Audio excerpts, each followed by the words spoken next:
missing a feeling. Hello, everyone.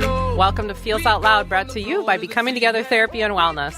This is your host, Becky McNattin, along with my guest host today, Robin Melville.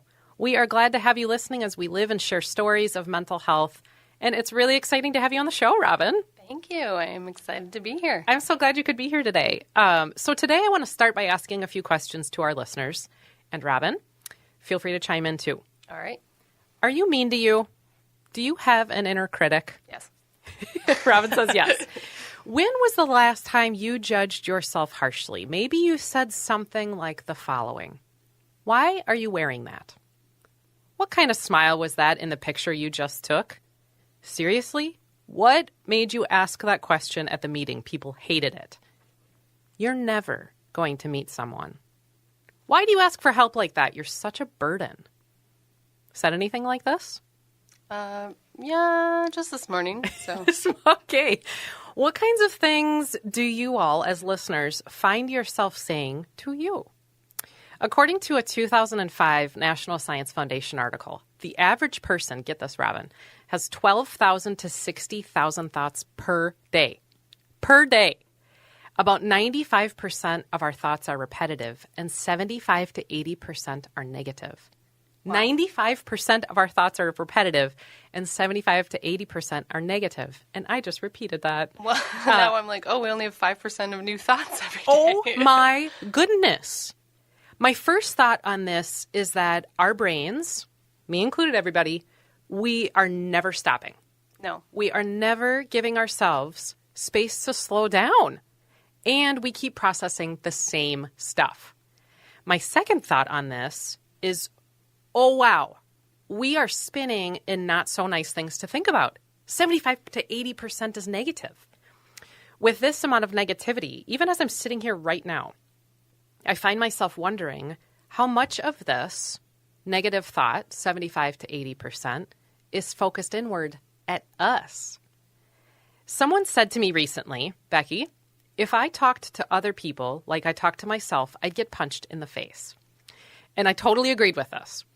I don't even like to acknowledge out loud what I say to me on a frequent basis. And me and this person had a great conversation about self-talk we have all day long, and how we don't even necessarily come to the conclusions that we'd like to about the stuff we think, which is so interesting. And we wondered together about the function of being so judgy with us, and I shared with them that self-critical folks tend to be people who hate failing. Me too, everybody. They tend to try to avoid rejection and feel guilt easily. Robin, do you fall into this category? No, I love failure. Yeah, right. Yeah, I resonate with that for sure. And have you always noticed this about you? Oh, yeah. Very competitive. You can ask anyone that tries to play a game with me. Okay. So, yeah, I think it's not necessarily a nice place inside my head if I'm losing. Okay. Something. Okay. And then you'll start to, so your inner critic says things about needing to win. Yes. Oh, okay. yeah. And or just be better in general at anything. Okay. And it's often such a private conversation with just us, like in our minds. And what do you make of that?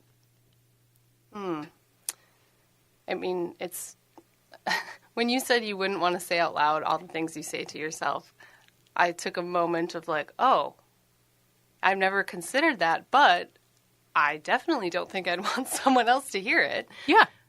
Yeah, so like it being, private. Right. You can say anything. Maybe because we wonder what other people would think about what we talk about to ourselves. Yeah, or even like, hear them say, wow, that's really harsh. Yes. Great discussion. Love this. Are you listening and wonder, why are we all so self-critical? Right now, we're going to take a short commercial break, but stay tuned for 5 reasons why we use self-criticism and 5 ways you can change your thinking. Thank you, everyone, for listening to Feels Out Loud. From nobody else, all you got to do now. Nothing to lose. In a world full of strangers, you don't know who to trust. All you see is danger, trying to find what you lost. can't go it alone.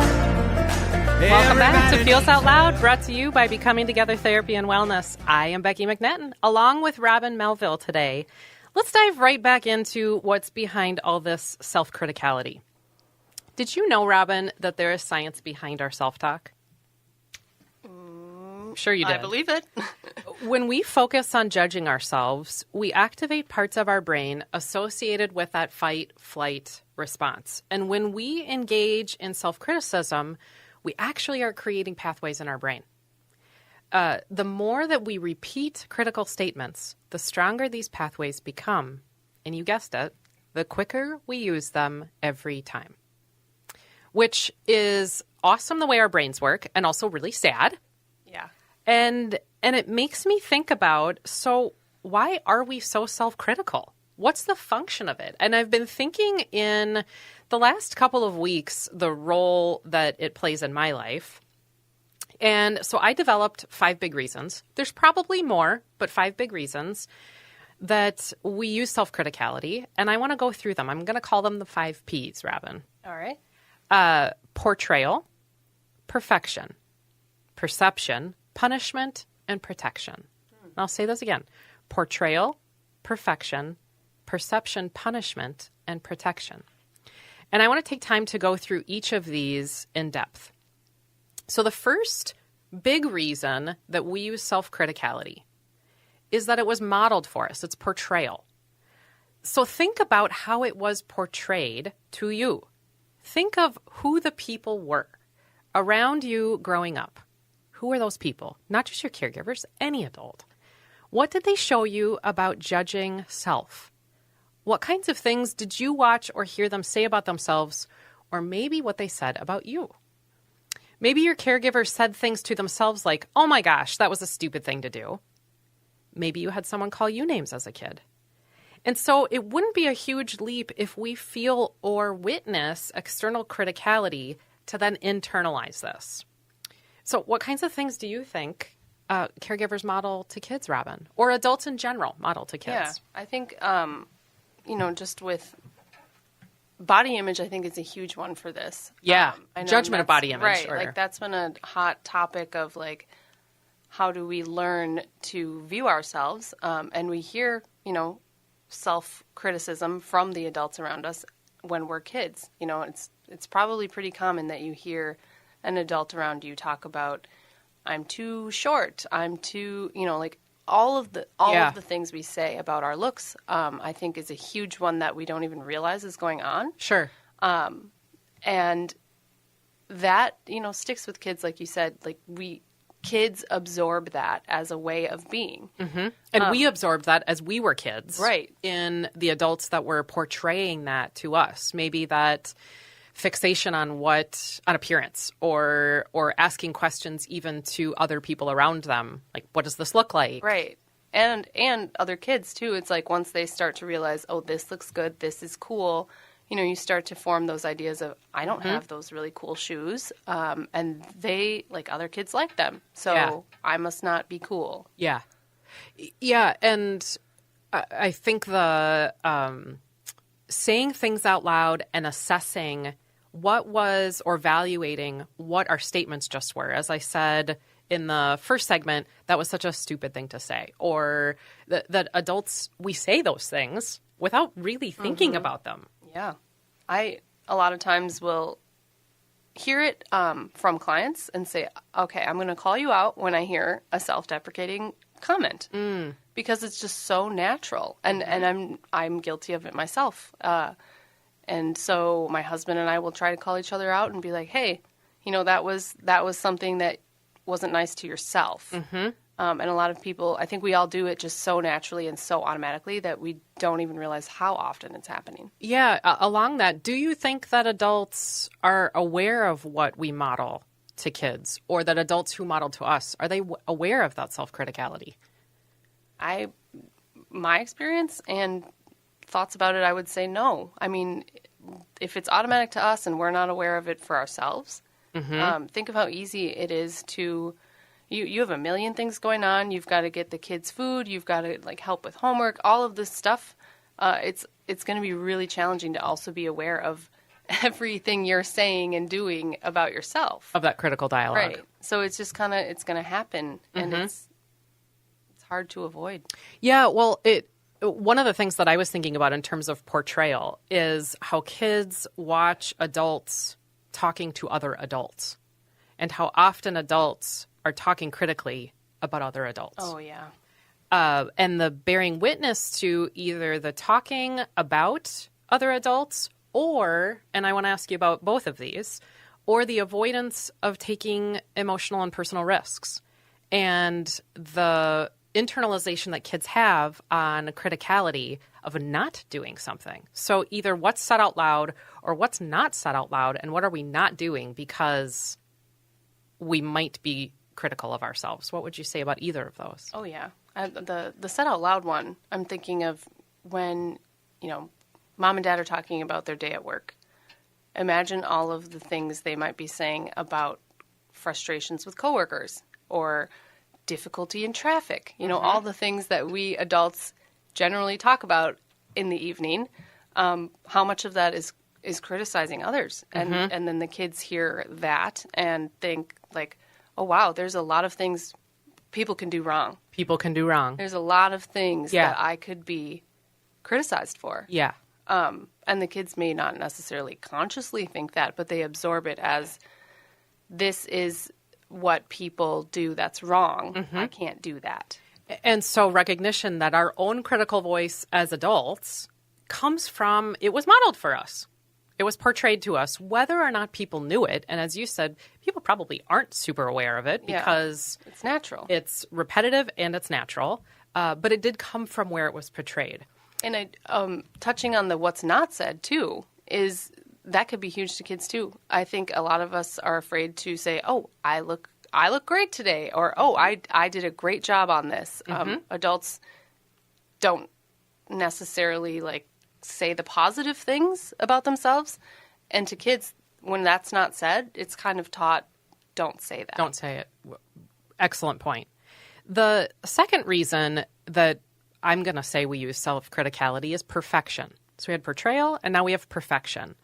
We try to motivate to action or tasks by using negativity and can fall into the patterns of connecting our internal drive to being hard on ourselves. Almost like we will keep moving forward if we point out how bad we are. Think of how often you highlight to yourself what could be better, so you try again. How many times have you said to yourself, Robin, well, that went okay, but it could have been way better? How many times today? Or this morning? Isn't it interesting? Yeah, that is that. I mean, and that one, the interesting thing about it, I don't know if I would have necessarily picked up that is self-criticism, right? It doesn't sound like a critique, but the thought is, yes, I did not do this well enough. And definitely, one way to look at this is it could be rooted in the concept of striving, which is awesome, right, yeah. and goal setting. Motivating. We want to make things better, more efficient. Those of us who tend to be in the innovation bucket, if you're listening and you are in that, what else could be in this world, definitely can be rooted in that. But the cost, it seems like, is I'm never good enough. Mm-hmm. What would you say about that? I think that's a huge piece, is those of us that do like to think about the potential or the what could be, dreamers. That's great. And I'm a dreamer. Love, yes, just ideating and thinking about this is where we are. Where could we go? Which is a huge strength. And like you said, that also can lead to always looking at what could be better. The grass is greener.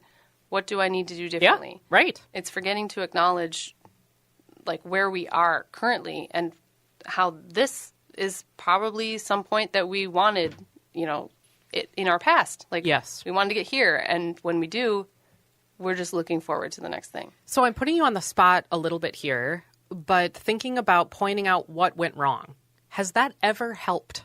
Do you have an example in your world of, I pointed out what went wrong, and I really was truly motivated? Let me think about this. Your pause tells me that this one's tough. Your pause tells me that that maybe we get ourselves thinking that it is motivating, Yeah. but it actually is guilt creating, it is shame creating, that perhaps we have motivation from, well, I don't want to fail, as we mentioned in the first segment, but it isn't necessarily helpful. Right. And I do, as you were just saying that, I realized, like, it can also create anxiety for when you do it the next time because it adds pressure. Yeah. So I've identified what I did wrong. Mm-hmm. And I think, oh, that'll help me avoid it next time. But really, that just puts it more in our head. So next time, we're thinking about those things, and then there's an added pressure and anxiety. Yeah. And for those who utilize perfectionism or perfection, frequently the bar is never there. So that is inherently, we are not enough because we reset the bar in whatever it wasn't, which, like I said, could be rooted in striving. And also there is a cost to us. The third P in my 5 Ps of self-criticality is perception. Us humans celebrate humility all the time. We love it. We value it deeply. Me too. And we can use self-criticality to try and stay humble. We get ourselves thinking that positive self-statements come across as arrogant. And you mentioned this just a couple minutes ago, Robin. We worry that if we say good things about ourselves, we will stop being humble and maybe other people won't see us positively. In this line of thinking, we see being kind to us as selfish. And I hear all the time as a therapist, Becky, I don't want to seem selfish, but I need blank from other people. And the worry there is that having a need will make us appear a certain way to others. Maybe we will come across as entitled, or maybe we're going to be not a team player, or we're self-involved. What do you think about that, Robin? Yeah, I think, one, complimenting yourself, I wish was more acceptable. I love when I hear other people doing it. And my first thought is, I wish I could be that confident to feel, they're celebrating themselves. And that is inspiring. And I think, like you said, a lot of times we look at having needs as selfish. We do. And I talk about this a lot with clients too. It's like, I didn't want to be selfish, so I sacrificed my own needs. Mm-hmm. And I've started to pose the question of what makes yours less important than theirs. Mm-hmm. If we don't, it's not putting ourselves ahead of anyone else, but on an equal plane, right? Like we're putting everyone above ourselves and thinking if we even just put us on the same level, that's selfish and right. It can cause a lot of harm to ourselves. Particularly if it's rooted in or stemming from how am I perceived by other people? What's going to be the perception of other people in me putting my need first or prioritizing it? It doesn't even have to be first. Yeah. And it can start with lovely intentions because that idea of humility, we want to stay grounded in our skills and talents. Of course we do. But it can cause us to never be satisfied or start looking to what others might think of us. And so we can also be critical with ourselves and try to adapt what we think others want us to be, maybe even getting hyperfixated on what do they think of me? What do they think of me? What do they think of me? What would you say? Yeah, I think that's a trap. That's a big trap that I think most of us fall into when we're teenagers, absolutely. And it's hard to climb out of that because a lot of life can revolve around, like job interviews. What do they think of me? Of course, that's important. Having a community, having connection with others. It does matter how you interact with them, but letting them define you is where the line is kind of crossed. Like you got to find that balance of, I want to make sure that, I'm interacting in a way that feels right for me and them, but I'm not losing myself in that. Mm-hmm. Like I get to show up here too. So what do they think of me and what do I think of myself? And you said not losing myself, maybe also not defining myself. Yeah. Not giving up that power to define you. Yeah. That of course, adaptation is amazing. It's a beautiful, we talked about that last week, in adapting to moments in what might be calling us in terms of job transition. So adaptation is fantastic. And if it's at the cost of us. Right. What you're bringing up. Yeah. Like where's that line of how much of this is flexibility and how much of this is sacrifice? Is sacrifice, yeah. And how much of it is rooted in fear? Because that idea of perception may not be that we really believe that about ourselves, but we think other people want to see that in us. Yeah. That thinking through what people might think about us and overthinking about that leads to the fourth P in my list of self-criticality. That's punishment. We get ourselves believing that being self-critical can be accountability or learning for what we have done. Maybe mistakes we have made, almost like if we keep thinking about it, we can undo it, even if we know we can't. This is classic rumination that we all do. We keep thinking and thinking and thinking, trying to come up with how we can redo, maybe rationalize a moment. And I have to tell this story about, I have a very vivid memory of, this was a lot of years ago, everyone, when I was learning to drive. I completely cut off a driver in another car. I was in the car with my dad. He's in the passenger seat. And I was turning into a lane on the highway. I had a yield sign, and I literally did not pay any attention to the sign whatsoever. I very likely terrified my dad, who isn't right next to me. And I went on my merry way, just merging in, total lack of attention to the person in the lane who definitely did have the right of way. They laid on the horn, as they absolutely should have. They for sure should have. And my dad told me to brake quite loudly. And the person flicked me off, and I could tell was swearing at me. It was a big mistake, and honestly, I was lucky. We were both moving slow, but I didn't hit the car. I probably was just lucky that they were quick and amazingly thinking in their driving skills. But all was fine, and the moment passed. Although, I immediately went to a shame place that I didn't even realize. I kept thinking and thinking about that moment, and I don't really even know why I was doing it. But it's as if I was looking for a way to make my mistake okay, and just kept needing to replay it to tell myself how bad I was. Nobody around me judged me. After that initial moment of the other driver being upset, nobody said anything. But as you can see, even right now, I remember it to this day, and this was like decades ago. And I do this all the time. You mentioned in teenagedom, we kind of, from that perception space, or I gave an example of why did you say that question at the staff meeting or the meeting. Yeah. That we think about the moments that have already occurred. And I was just talking with someone a few days ago about the function of thinking through moments we can't change. Why do we do that? My hypothesis is, we're seeking to punish ourselves and think about it until we can rationalize it. We're trying to teach ourselves something when really we're just reliving moments that made us feel bad. Yeah. What would you say? Well, one, we're perpetuating that bad feeling that we had initially. Yes, we are.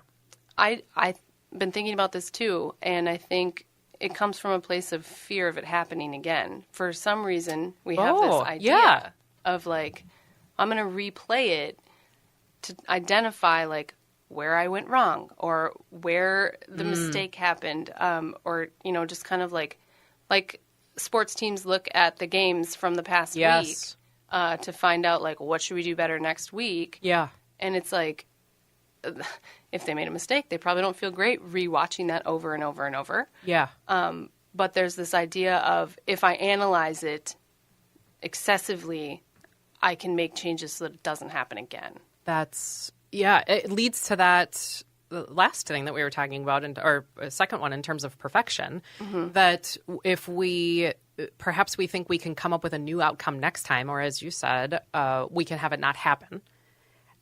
Do you think it's successful? It hasn't been for me. So no matter how many times I put my foot in my mouth, I can always find a way to do that again. So. Yeah. Yeah. Well, it leads me to the last point of a reason for how we use self-criticality. It's a great transition into that one. I call it protection, and this really is judge or be judged. That the overthinking, we hold the framework that if we are mean to us, we will ward off feelings that we would have from other people's comments.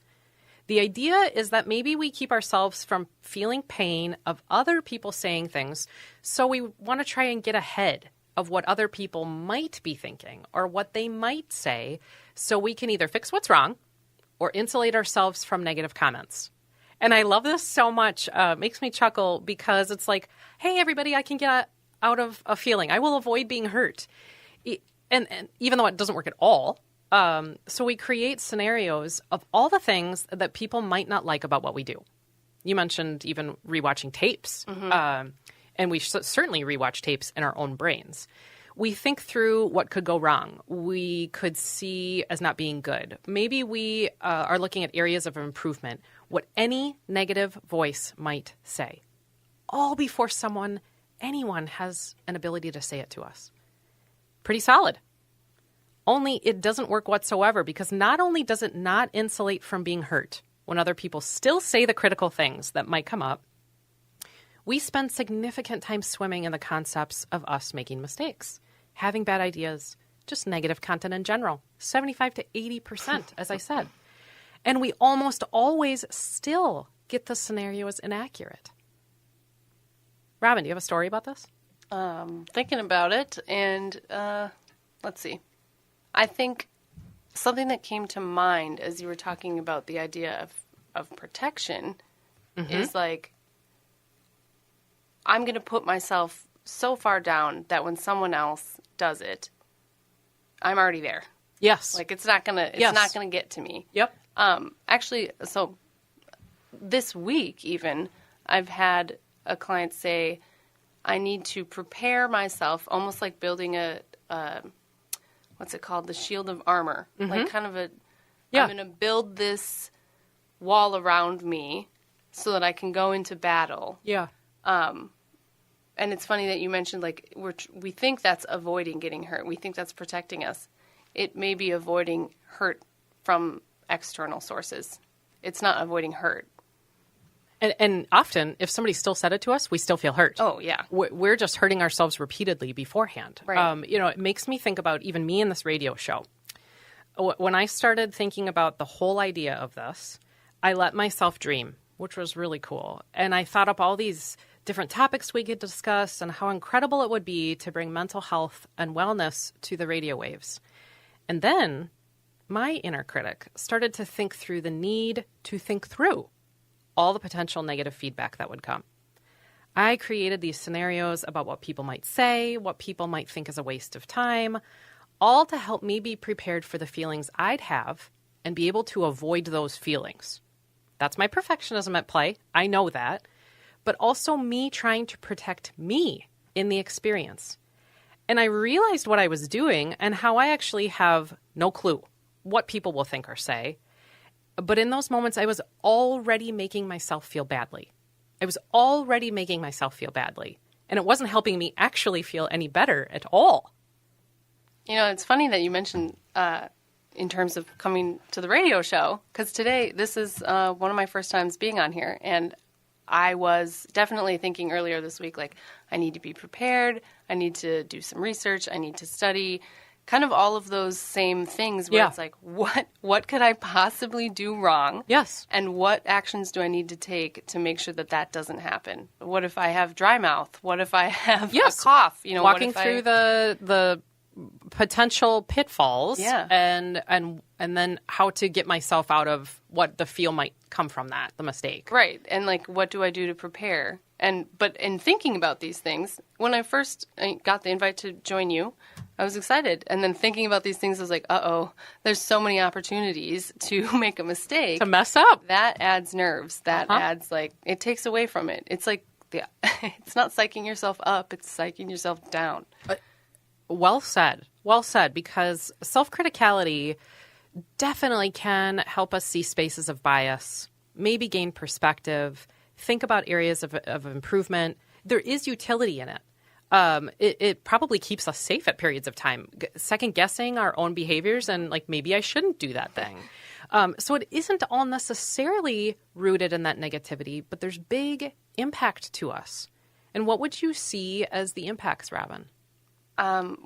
First and foremost, feeling bad about yourself. Feeling bad. Right. And when you feel bad about yourself, it's really difficult to enjoy much of anything around you. Mm-hmm. And I think that, you know, like you said, there can be benefits from it. Growth, right? But how do we do that in a way that is positive and uplifting. And a lot of times in therapy, we talk about the concept of reparenting, thinking about yourself as a child. Imagine you're talking to a child. The things you're saying to yourself, would you say that to a child? Yeah. And chances are, It's a very good no. point. And Yeah. how would you tell them to change their behavior in a way that is also supportive and loving and motivating? Right. Yeah. Well, even thinking about 75 to 80% of our time spent with ourselves is in negative content. That's, to me, the dismal impact of that is that we live with that framework then of seeing ourselves that way. And you mention a really cool strategy. If somebody said, well, how do I get out of this? What do I need to do? You kind of offer the thought of, well, what would you say to a child? And how would you reframe whatever the statement was from a space of probably gentleness, maybe kindness, Compassion. even. My first thought is when I've been thinking about, well, what would we do? What do we do? What did I do? Even about my own self-critical voice when I notice it, I think we immediately jump to criticizing ourselves about criticizing. So if you're sitting there, listeners, and you have this voice right now, I want to say, don't criticize you for being self-critical. I can hear all the voices right now saying, why am I so ridiculous for judging myself all the time? Yeah, like, I saw this meme that was like, my therapist told me to be nicer to myself. And my inner voice said, yeah, you idiot. Be nicer. Right. So first, sit with that. Like, initially, just be gentle with you that we do this. We all do it. And it is going to be innate to the human experience because it activates our fight or flight response. So I would also say, be an observer to this. Almost like noticing your self-talk. And when you notice it, start to separate those thoughts from you as a person, from you being defined as a person. So I'm going to give you an example here. Somebody might say, that was the wrong thing to type in that email. Okay, that happens a lot. That was the wrong thing to type in that email. Instead say, notice that you did that.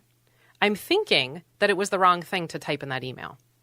We are not our thoughts, everyone. We are not our thoughts, and we can start to separate our negative statements from us as people. What would you say to that, Robin?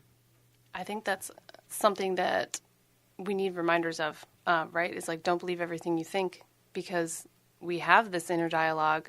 It doesn't make it the truth. True. Right? Yes. It doesn't make it accurate. It's an emotion, and we need to handle it with care, right? It's coming from a place of wanting to, all the things you covered, protect ourselves. It's coming from a place of love. Yes. But we don't necessarily need to stop having those critical thoughts, but let's change how we respond to them. And maybe, and you're saying maybe change how we receive them. We receive them as thoughts and not necessarily self-statements. Right. And that would get to another idea I had about recognizing what we can do to respond to self-criticality. I want everybody to think about the role of would and should in your life. Think about those two words. How often do you say those words? And are they being said like, I should have blank, or I could be blank? These are inherently judgment words that work well for assessment. They work great for brainstorming, like we could fill in the blank. But think how often they limit you from honoring the current moment you're in. What would you say, Robin? I think one of my favorite sayings I've ever heard is stop shoulding yourself. Yes. Because it's so common. Yes. You hear it. I hear it all the time, every day. I should be doing the laundry. I should go, like there are infinite shoulds. Yep. And yeah, it's just take a moment and like focus on what you are doing. Right. Because that word is often used from a self-critical place of not only a judgment of what we are doing, it's a judgment of everything we're not doing in that moment. Yeah. I should be doing the laundry, as you just said, is whatever we are doing, we're already then putting a valuation on shouldn't be in that moment because we're using the word should. Mm-hmm. And then we're saying a judgment about how we ought to be spending our time too. Mm-hmm. and think of what then we're devaluing whatever we're doing. Yeah, and we're not in that moment. So it's like, we're always looking forward or looking to the next thing. Mm-hmm. Even if you're, okay, and then you go do the laundry. As you're doing the laundry, I should make dinner. Yes. All the moments that we aren't in. That leads me to that fourth thing of what we can do when we are noticing and when we're experiencing the self-criticality. Assess your feels. Really assess them, everybody. Words are words. They bring meaning. And know that they bring meaning. We attach meaning to them. Sometimes the self-criticality both covers emotion and can lead to it. So what feelings are present for you under the self-criticality? I mentioned a story about, is it shame? It was for me in the driving. Is it fear? And let those emotions have space. Sometimes if we are using self-criticality to protect, we have a feel about something. Do you have a thought about that, Robin? Yeah, this makes me think even more just about talking to a child, right? It's like if they come to you with fear or shame, or they spilled milk on the floor and they say, I should have picked my milk up, and they're crying. Mm-hmm. How do you help them feel okay about that and let them know that it is okay? Mm-hmm. And, honor the feeling, right? And meet that need rather than staying focused on the what did happen. It's like, what's the need here? Well said. It's that that actually just leads to the last thing that I would say that we could use when we notice or are responding to self-criticality. Follow it up. When you've noticed it, follow it up with a kind statement. You have huge ability. We all have huge ability to reinforce ourselves. And I hear this phrase frequently when we kind of started this with how mean we are to us. But what if we were the friend to ourselves that we are to other people? That I think very frequently we maybe don't want to highlight that inner critic because we don't want people to know how mean we are. And so what if we weren't? What if we followed self-criticality and the noticing of where it was with some kind of statement that was kind or gentle to us, that was reinforcing of us? What would change in your daily routine, Robin, if you did that? Honestly, I think it would be energizing. I would have more energy, right? When you have those critical thoughts, notice how you feel afterwards. It doesn't make you want to do the thing you are saying you should. It doesn't. Mm-hmm. It doesn't motivate you. It doesn't feel good. Mm-hmm. We think it does. We use it even as a strategy, as we mentioned. Yeah, we trick ourselves. Yep. That really it is this concept of self-compassion is the healer to self-criticality. Self-compassion is the healer to self-criticality. And what does that mean to you? Well, it makes me think of, and I've been thinking about this a bit too lately, is the phrase or the golden rule that we talk about of treat others the way you want to be treated. I thought about that the other day, and I was thinking that is a great message, and it tells us to treat others with kindness, but why don't we apply it to ourselves? And so then I thought, treat yourself the way you want to be treated. Yeah. The way you want to be treated. Yeah. And often it is the way that we treat other people. I was just somewhere this week where somebody said that exact thing to me of very much valuing as a core belief. They said it was a core belief that treating other people the way that we would want to be treated is something they aim to live by every single day. I think that's pretty common. Yeah. We call it literally the golden rule. Right. And are we doing that with us, though? Right, because that's what, we've talked about self-sacrifice and things like that. That's what leads to that is it's great when we, treat other people with that kindness, but reflect on what is getting in the way of treating yourself with that same kindness, and why don't you deserve it just as much? Speechless. Speechless. So much to think about here.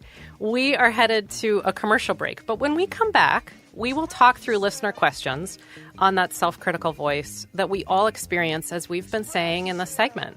Feels Out Loud will come right back and process through your thoughts in just a moment. From nobody else.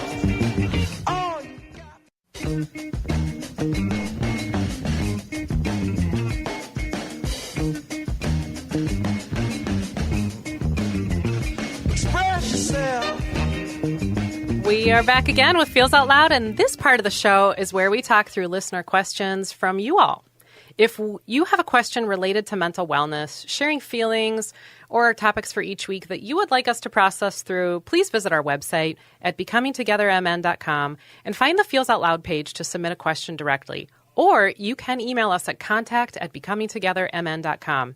We want to hear from you, and we want to know what you are wondering about. I want to give a thank you to the several listeners who sent in questions this week about the challenging topic of being self-critical. Robin, we have a listener who says the following, and I really appreciate their self-reflection here. They say, I just can't get out of my head. After something happens, I keep going over it again and again and second-guessing the choices I made. But then I get mad at myself that I can't just let it go. So, what do I do? I feel like this question, did I write this question? Maybe you did. Maybe you did.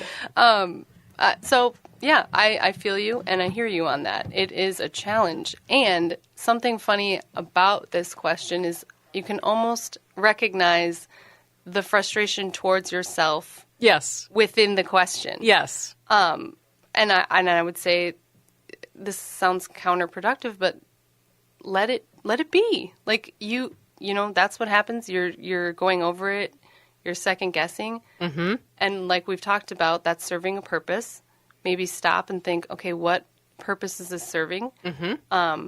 Likely anxiety, worry about making a mistake. Sure. And then what do you need in that moment? And you probably need reassurance. I would say the same thing. I would just piggyback off of that of in the moment, notice that you did it. Notice that it's happening. Try changing the channel. So when you find yourself thinking and then thinking about your thinking, do not think harder, listener. And don't try to make meaning from it. In that moment, do something to focus on an entirely different topic. And then don't write anything about the fact that you've been thinking about thinking about thinking. Turn on music, move your body right where you are, something that gets you to change the channel in your brain and focus on a different topic. And that comes to I was going to say, for the second thing, be nice to yourself. And this is actually what listener number 2 says to us. Being nice to myself feels completely strange. Where can I start? Well, sometimes things feel strange and you got to do them anyway. It's going to feel strange if it's new.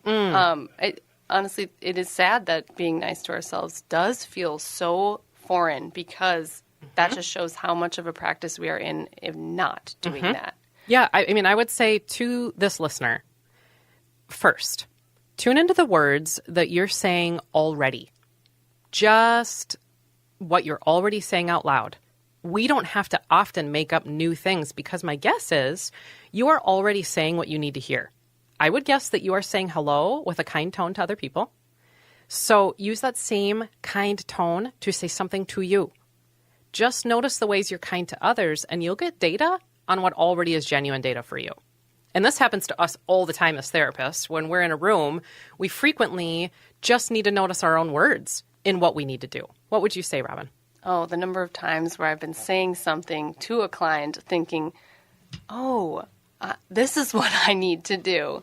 It's so much like you can be talking to someone else and talking to yourself at the same time. Because for some reason, and going back to the treat others the way you want to be treated, it's easier for us to do that for other people at times. And so just like to holding up a mirror almost and letting it bounce back to you as well. Right. Well, and to that mirror point, maybe it is literally writing a message on your mirror. Yeah. It sounds corny, but write a message where only you would see it. And then a short message that you'd see over and over and over again. That is a way to start to practice being kind. Doing something repetitive that it could be literally in the mirror. Oh, yeah. Wow. We're at the end of our show already for today. Thank you for listening this morning, everyone. Join us next week as we talk about emotions and social media in the age of digital well-being. And in the week ahead, be kind to yourself, everyone. Remember that connections fosters wellness, and your voice is absolutely one that the world around you needs to hear. Share yourselves, friends. Some will, some won't. I wanna feel just